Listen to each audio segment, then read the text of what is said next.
Astronomy विज्ञान की ये वो शाखा है जिसने सदियों से इंसानों की मन को बिजली तर सम्मोहित करके रखा है। शायद ऐसा इसलिए है क्योंकि अंतरिक्ष विज्ञान के जरिए हर किसी को एक मुक्त विहंग की तरह इमेजिनेशन की दुनिया में कहीं पर भी सफर करने का अवसर मिलता है। इसी सफर के दौरान एहसास होता है एक रहस्यानुभूति का, और ये एहसास इंसानों की इंद्रियानुभूति से भी बाहर होता है। लेकिन इसी रहस्यानुभूति का एहसास करना ही मानव जीवन की सबसे बड़ी उपलब्धि होती है, और इसी रहस्य को ढूंढना, एहसास करना धर्मीय दृष्टिकोण और विज्ञान का मकसद होता है। किसी ने कहा था, विज्ञान वो है जो उलझी हुई विजिबल को इनविजिबल हो रही आसानी में बदलता है।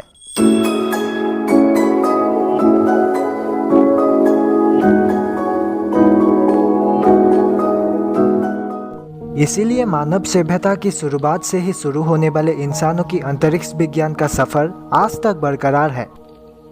वैसे इंसानों ने ज्योतिर्विज्ञान का शुरुआत कब किया था, इसके बारे में बताया तो नहीं जा सकता, लेकिन सदियों से ही इसके बारे में सोच विचार चल रहा था, इसमें कोई शक नहीं। वैसे एस्ट्रोनॉमी का मकसद है आसमान के बारे में जानना, आसमान की ग्रह नक्षत्रों की गति, स्थिति, पृथ्वी से इनकी दूरी और इनकी भौतिकी हलचल के बारे में स्टडी करने वाला सब्जेक्ट ही एस्ट्रोनॉमी होता है। जीवन की शुरुआत से लेकर अभी तक आसमान का रूप और रंग बिल्कुल एक जैसा ही रहा है।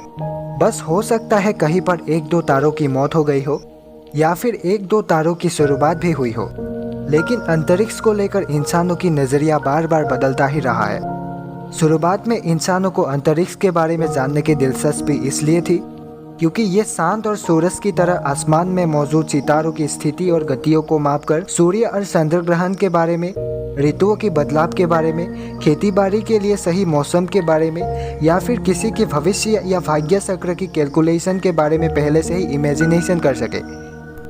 प्राचीन मिस्र के ज्योतिर्विदों का ये अनुमान था कि आसमान में जब सीरियस नाम की तारा को देखा जाएगा तब नील नदी में बाढ़ आना तय है।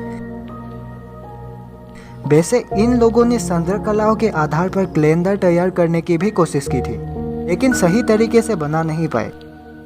चीन में भी एस्ट्रोनॉमी का चर्चा जरूर हुआ था, लेकिन उन लोगों के तौर तरीके सिस्टमेटिक तरह से ना होने की वजह से कुछ खास कामयाब नहीं हो पाए।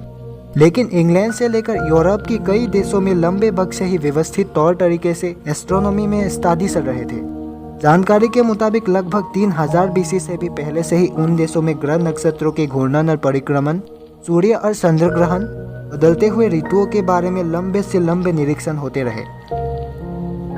बेबीलोन के जो एस्ट्रोनॉमर्स थे वो चांद और सूर्य ग्रहण जैसे घटनाओं के बारे में एकदम सही वक्त को कैलकुलेट करके निकालते थे, और यही लोग चंद्र की गति और चंद्र कलाओं को अच्छी तरह से निरीक्षण करके उसी जमाने में सही तरीके से कैलेंडर तैयार करने में कामयाब हुए थे।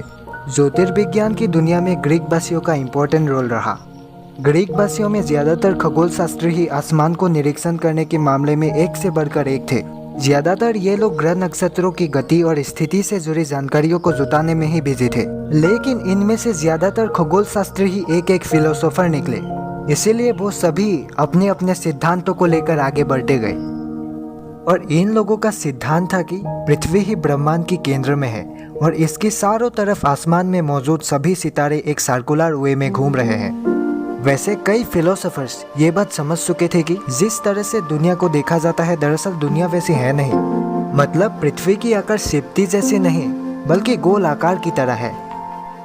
500 BC में ज्योतिर्विद एनास्कोगोरस ने बताया कि आसमान में मौजूद चांद और सूरज सिर्फ लाइट की सोर्सेस ही नहीं, वो भी पृथ्वी की तरह ठोस मेटल्स से बनी है। फिर 100 साल बाद हेराक्लिटस ने बताया कि पृथ्वी रुकी हुई नहीं, ये अपने ही मेरू पर लगातार घूम रही है और सभी प्लैनेट सूरज की चारों तरफ चक्कर काट रहे हैं। कुछ सालों बाद एरिस्टार्कस आए।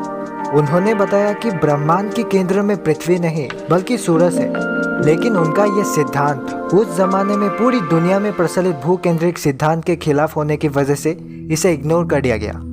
ग्रीक फिलोसोफर एरिस्टोटल और उनके गुरु प्लेटो का नाम तो हर किसी ने सुनी है। इन दोनों को लगता था कि आसमानी चीजें मतलब ग्रह नक्षत्र स्वर्गीय वस्तु है। फिर भी एरिस्टोटल ने यह बात समझा था कि आसमान की लगभग सभी सितारे एक सर्कुलर शेप में घूमते हैं, फिर भी इनमें से कुछ सितारों की गति हमेशा एक जैसी नहीं रहती। इन अनियमित मोशन वाले सितारों को नाम दिया गया प्लैनेट्स। फिर टोलेमी ने प्लेटो, एरिस्टोटल और हिपार्कस जैसे फिलोसोफर्स की जुटाई हुई जानकारियों के आधार पर विश्व ब्रह्मांड से जुड़ी एक सिद्धांत को दुनिया के सामने रखा, जो सालों तक पूरी दुनिया में मशहूर रहा।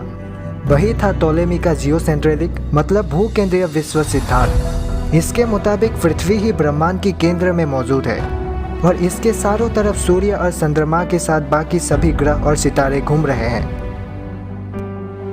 लेकिन कुछ प्लैनेट्स की मोशन में रेगुलरिटी नहीं थी, क्योंकि इन्हें पृथ्वी से देखने में कभी कभी रुका हुआ जैसा और कभी कभी तो ऑपोजिट डायरेक्शन में मूव करता हुआ जैसा दिखाई पड़ता है।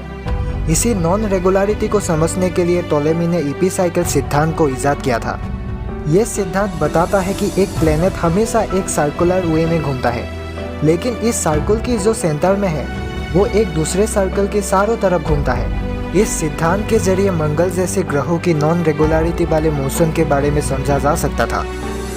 लेकिन ये सिद्धांत जटिल होने की वजह से और ग्रहों की ऐसी नॉन रेगुलरिटी मोशन के पीछे कोई ठोस वजह ना मिलने की वजह से लोग इस सिद्धांत को एक्सेप्ट नहीं कर सके।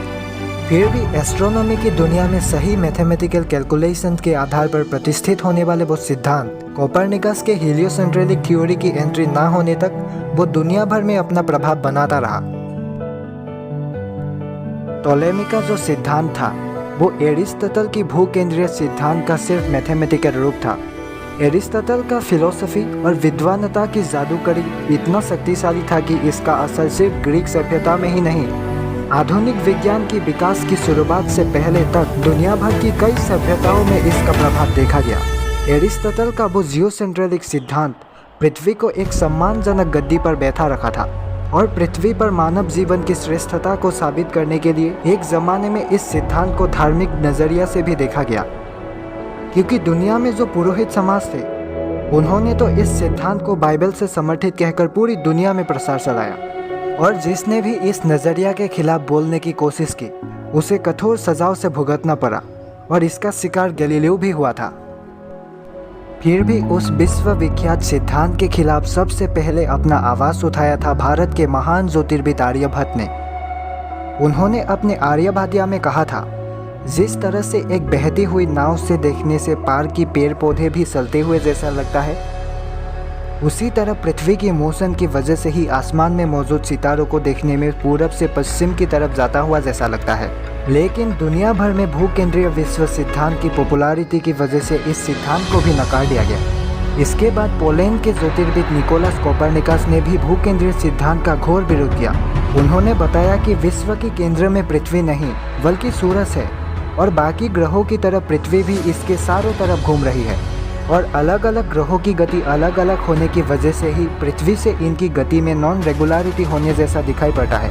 वैसे इसी सिद्धांत की वजह से टोलेमी का एपिसाइकल वाले सिद्धांत की ज़रूरत कम होने लगी थी।